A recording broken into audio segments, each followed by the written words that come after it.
Hello everyone, this is Shahid Afridi and I'm very honored to be part of Osman হচ্ছে পাকিস্তানের Maxwell. ও খুব ভালো bat করেছে, আমি অনেক খুশি হয়েছি, আমি ওকে পুরস্কৃত করব। এবার ওসমানের খেলায় মুগ্ধ হয়ে তাকে পুরস্কৃত করলেন শাহিদ আফ্রিদি। বিস্তারিত প্রতিবেদনে। কুয়াশায় মোড়ানো শুক্রবারের শীতের দুপুরে মিরপুরে ব্যাট হাতে ঝড় তুললেন ওসমান খান। চট্টগ্রাম কিংসের এই ওপেনারের হাত ধরে আসরের সপ্তম ম্যাচে এসে প্রথম সেঞ্চুরির দেখা পেল চলতি বিপিএল। 13-4 ও 6 ছক্কার মারে 62 বলে 123 রানের ঝলমলে ইনিংস খেলেছেন ওসমান। পাকিস্তানি এই ওপেনারের ঝড়ো ব্যাটিং এ 219 রানের বড় সংগ্রহ পেয়েছে চট্টগ্রাম। ওসমান খানকে অন্য প্রান্তে দারুণ সঙ্গ দিয়েছেন ইংলিশ ব্যাটার গ্রাহাম ক্লার্ক। দুজনে মিলে দ্বিতীয় উইকেটে 63 বলে 120 রানের জুটি করেন। যদিও 25 বলে ব্যক্তিগত 40 রানের মাথায় সোহাগ গাজীর বলে ফিরতে হয়েছে ক্লার্ককে।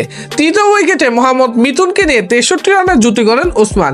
নিজের রানটাও ততক্ষণে 50 ছাড়িয়ে সেঞ্চুরির পথে। শেষ পর্যন্ত ম্যাজিক ফিগারের দেখা পেয়েছেন তিনি। 48 বলে বিপিএল ক্যারিয়ারের দ্বিতীয় শতক হাঁকালেন।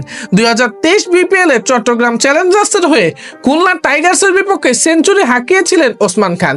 আজ চিটাগাং কিংসের হয়ে দুর্বার রাজশাহীর বিপক্ষে 3 অঙ্কের ম্যাজিক ফিগারের দেখা পেলেন তিনি। শেষ পর্যন্ত ওসমান খান থামলেন 62 বলে 123 রানের মাথায় তাসকিনের শিকার হয়ে।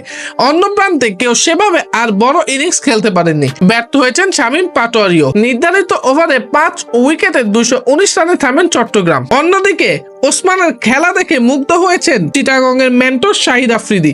বলেছেন সে তো পাকিস্তানের ম্যাক্সওয়েল, সে খুব ভালো ব্যাট করতে পারে, তার ব্যাটিং দেখে আমি মুগ্ধ, তাকে অবশ্যই আমি পুরস্কৃত করব। সুপ্রিয় দর্শক, আজকে ওসমানের খেলাটা আপনারা কেমন উপভোগ করেছেন তা অবশ্যই কমেন্ট করে জানাতে ভুলবেন না।